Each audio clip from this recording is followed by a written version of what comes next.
Is this the best starter M16-A4 full metal rifle on the market? Find out in this week's Frozen Soldier Reviews.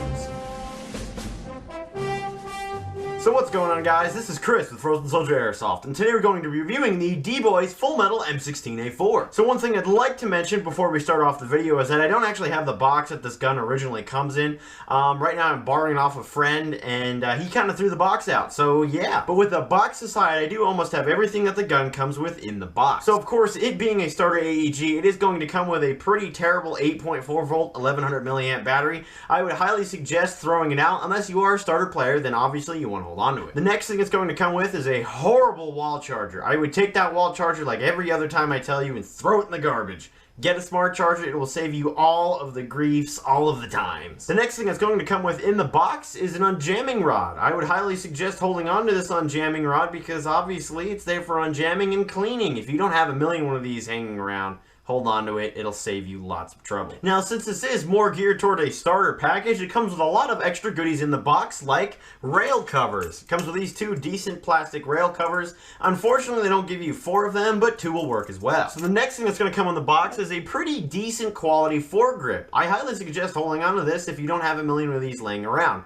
Now, to put it on the gun, you simply slide it on the rail and tighten with this knob like so. So the next thing this gun comes with in the box is a mock PEQ box. Pretty cool. It really just serves no purpose other than aesthetics. So the next thing this gun comes with in the box is a full metal 300 round high capacity magazine. Just like the thing states, you wind it and it works with minimal jams. Now another thing that the gun comes with is a terrible manual. DBoys, being a China clone company, doesn't know how to write good manuals, and once again my buddy ended up throwing it out. And lastly, the gun itself. So with all those extra little goodies out of the way, let's get on to the build quality of the gun. So starting from front to rear, I'm going to name off all the plastic parts. The first plastic part being the front orange tip, the pistol grip, and the stock. Everything else that you see on this gun, including the rail interface system, is full metal, which is awesome for a gun that they're only charging on e-bike right now for $148. So with the external build quality out of the way, let's go over the external features. So starting from the front of the rifle, you can notice it comes with a standard M16 triangle sight. Unfortunately, the triangle sight, although full metal, is only adjustable for elevation just like the real one. Moving all the way down the rifle right here, you're going to notice it comes with a standard M16 carry handle / iron sight. This sight is obviously pretty effective, but it can be removed using these 2 thumb screws located on the back. Not to mention the sight is adjustable for windage and elevation, and the aperture can be changed. So yeah, kind of skip that, sorry. So like every other M16 ever created, simply pulling back the charging handle like so will reveal your hop-up unit. Upon flipping the entire rifle over like so, you're going to notice that this gun comes with a standard M16/M4 selector switch. Looking at the selector switch, there are 3 ways in which you could adjust it. Towards the front being safe, up towards the carrying handle being semi-automatic, and all the way towards the buttstock being full auto. Now another thing I'd like to discuss on this weapon is the sling mount points. There are 3 sling mount points located on the weapon. One being located right here, one being located towards the buttstock, and one all the way at the end like so.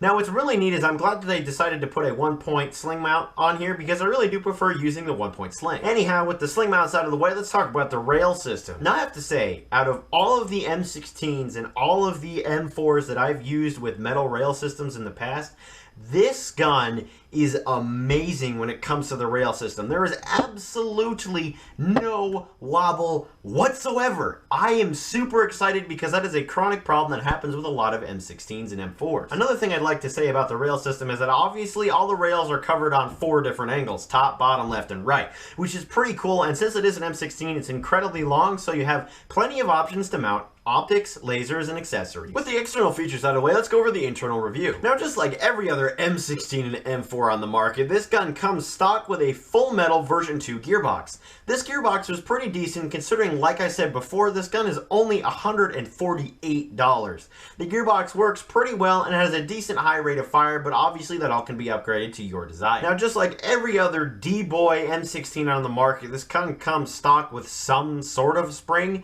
I believe it's an M110 or an M100, but it's going to make this gun shoot about 380 to 400 feet per second. Now, upon flipping the rifle over, I'd like to talk a little bit about the hop-up, and this is probably the biggest gripe I had on the entire weapon. Pulling the charging handle again like so will reveal where your hop-up's at.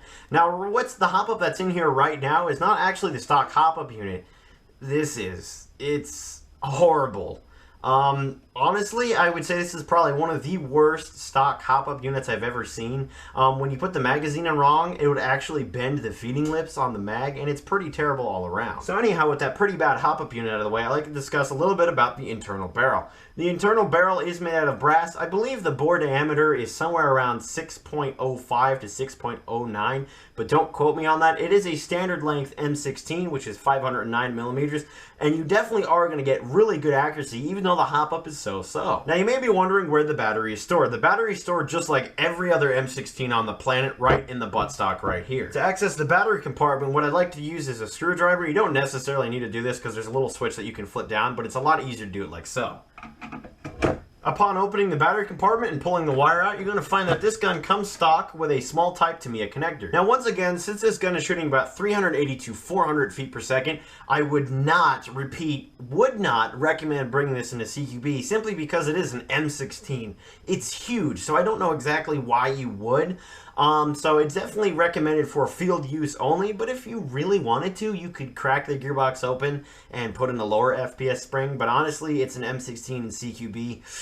I just prefer a lot smaller weapons. That's kind of a dumb idea. So anyhow, guys, with that being said, that just about wraps up the review of the DBoys Full Metal M16-A4. Before you guys go, I'd like to mention that I am going to be doing a reviewing and chronograph test of this gun in an upcoming video. So look for that annotation somewhere on the screen. I should have the video out probably about a day or so. So anyhow, guys, thanks for watching, and please subscribe.